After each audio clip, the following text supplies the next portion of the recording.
Hello नमस्कार, मैं सुनील आप सभी का एजुकेशन प्रभा यूट्यूब चैनल पर हार्दिक स्वागत करता हूं।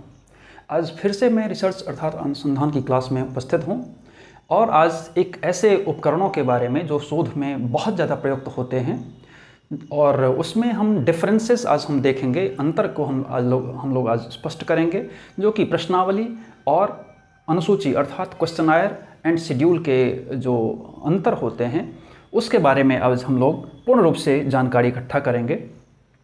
तो हालांकि अगर हम देखेंगे तो प्रश्नावली और अनुसूची एक समान रूप है और बहुत कुछ इसमें ऐसी होती है कि समानताएं होती हैं, लेकिन समानताएं जैसे कि मान लीजिए कि अगर हम देखेंगे कि प्रमुख समानताएं क्या होती हैं, तो दोनों एक प्रश्नों की एक श्रृंखला होती है। श्रृंखलाबद्ध तरीके से दोनों में प्रश्न किया जाता है। दोनों में ही जो उत्तर होते हैं उत्तरदाता के द्वारा उत्तर दिया जाता है, लेकिन फिर भी कुछ समानताओं के पश्चात भी हम लोग कुछ असमानताएं भी इसमें पाई जाती हैं, प्रमुख अंतर भी पाए जाते हैं, जिसको कि हम लोग आज संपूर्ण इस कक्षा में हम लोग आज पढ़ेंगे, जिसमें परोक्ष और प्रत्यक्ष की बात की जा रही है। अर्थात इसको हम पहले प्रश्नावली को मान लेते हैं और दूसरा को क्वेश्चनायर को मान लेते हैं, और ये शेड्यूल को मान लेते हैं, अनुसूची को मान लेते हैं।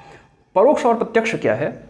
तो आप जब देखेंगे कि प्रश्नावली एक ऐसी विधा है जिसमें कि वो परोक्ष रूप में भी हो सकता है और प्रत्यक्ष रूप में भी। परोक्ष और प्रत्यक्ष का मतलब ये है कि प्रश्नावली में क्या होता है कि प्रश्नों की एक श्रृंखला होती है, जिसमें कि जो साक्षात्कारकर्ता या शोधकर्ता जो होता है वो खुद भी जा करके जो उत्तरदाता होता है उसके समक्ष जा करके प्रस्तुत कर सकता है, लेकिन वो डाक या अन्य माध्यम से भी वो प्रश्नावली को अपने उत्तरदाता के पास पहुंचा सकता है और पुनः वहां से उत्तरदाता क्या करता है तो रिस्पोंड करके प्रश्न जो शोध करता है उसके पास भेज देता है।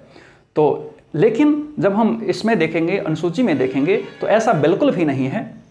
इसमें दोनों का प्रत्यक्ष होना बेहद ज़रूरी है। जो शोधकर्ता होता है और उत्तरदाता होता है, दोनों का आपस में, क्योंकि इसमें प्रमुख कारण ये है कि इसमें प्रश्नकर्ता जो है अर्थात शोधकर्ता जो है वो खुद ही प्रश्नों को पूछता भी है और खुद ही प्रश्नों को जब प्रश्न उत्तरदाता के द्वारा प्रश्न का जवाब दिया जाता है उसको खुद ही सुन करके रिकॉर्ड भी करता है। फिर इसका कि दूसरा आप देखेंगे कि उत्तर स्वयं नहीं, उत्तर जो है वो स्वयं नहीं बल्कि इसमें स्वयं उत्तर देता है। तो इसमें कभी भी जो उत्तरदाता होता है वो प्रश्नावली में से उत्तर को देता है, लिखता भी है, रिकॉर्ड भी करता है, लेकिन जो शोध करता है वो स्वयं उत्तर नहीं रिकॉर्ड करता है।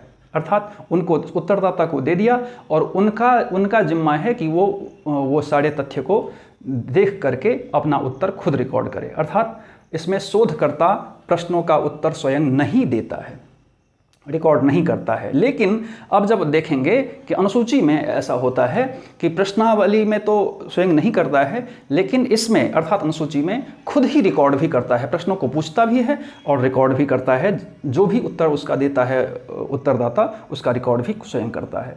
पुनः अगर हम देखेंगे तो भौगोलिक क्षेत्र पर आधारित है ये।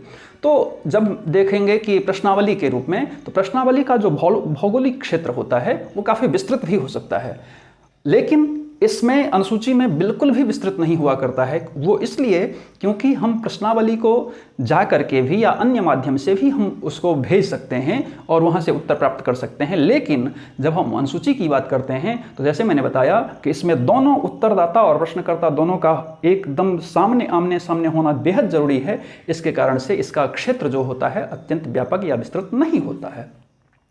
फिर से हम देखेंगे कि शोधकर्ता तथा उत्तरदाता के बीच दूरियां संभव, चूंकि मैंने अभी बताया कि अगर आप प्रश्नावली का यूज करते हैं तो प्रश्नावली में आप जाकर के भी आप कर सकते हैं, लेकिन और आप बिना जाकर के भी आप उसका उत्तर प्राप्त कर सकते हैं। जैसे कि प्रश्नावली में आप डाक के माध्यम से या अन्य माध्यम से, किसी सोर्स के माध्यम से आप उत्तरदाता के पास अपने प्रश्नों को भेज देते हैं। तो यहाँ पर क्या होता है कि दोनों के बीच आप दूरियां देखेंगे कि दूरियां रहती हैं, लेकिन जब हम अनुसूची की बात करते हैं तो दोनों का ज़्यादा दूरी होना बिल्कुल स्वाभाविक नहीं होता है, क्योंकि यहाँ पर जो प्रश्न करता है वही प्रश्न पूछता है और उत्तरदाता का प्रश्न सुन करके अपना रिकॉर्ड खुद ही कौन करता है तो शोधकर्ता ही करता है। इसलिए दूरियां संभव बिल्कुल भी नहीं होती है।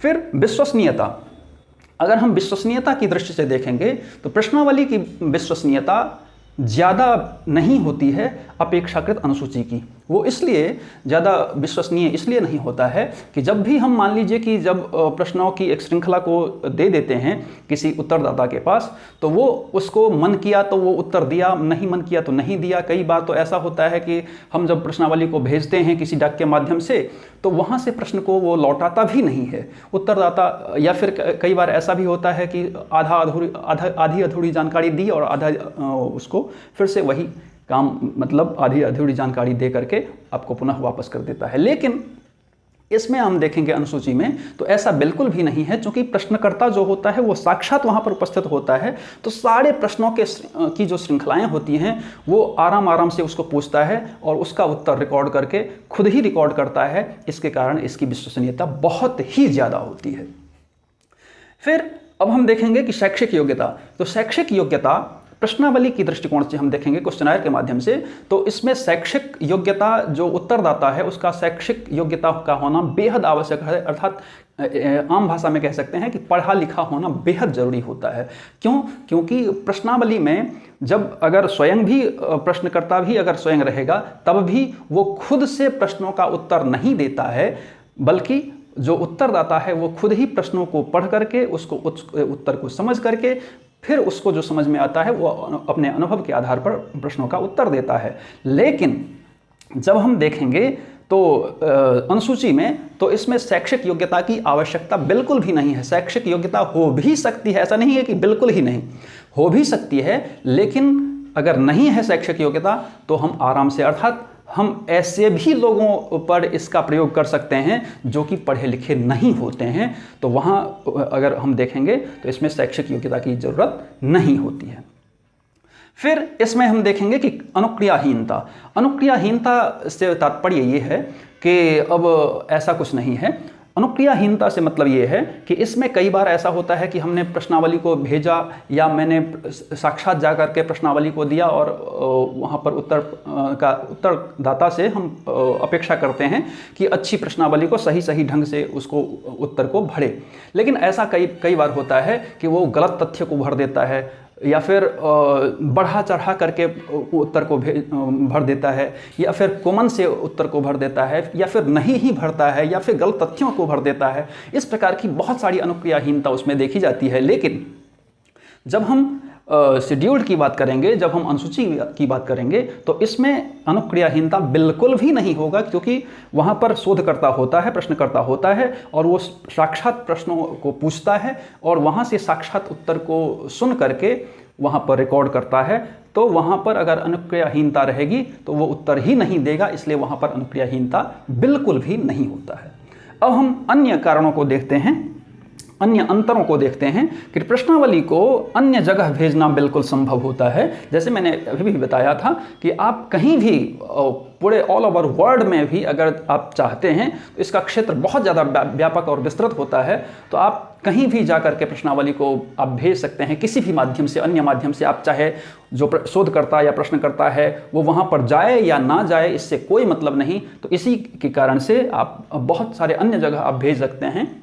लेकिन इसमें अनुसूची में आप कभी भी किसी भी स्थिति में आप दूसरे जगह नहीं भेज सकते हैं। जहां भी आपको जाना होगा वो खुद ही जाना होगा, क्योंकि आपको खुद ही प्रश्न पूछना है और खुद ही उत्तर सुन करके फिर से आपको रिकॉर्ड भी करना है।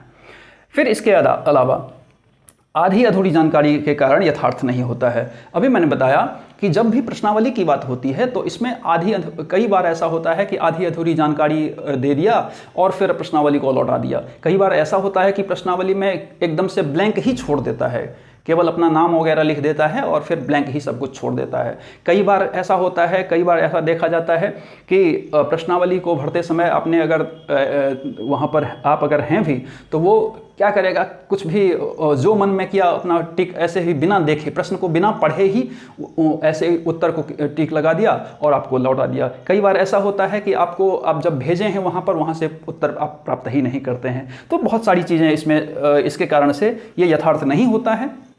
लेकिन जब हम अनुसूची की बात करते हैं तो इसमें यथार्थता बिल्कुल ज़्यादा होती है, क्योंकि दोनों आपस में, अर्थात जो उत्तरदाता है और प्रश्नकर्ता है, दोनों का साक्षात्कार होता है और उसके माध्यम से चूंकि होती है, इसलिए इसमें यथार्थता की गुंजाइश बिल्कुल होती है।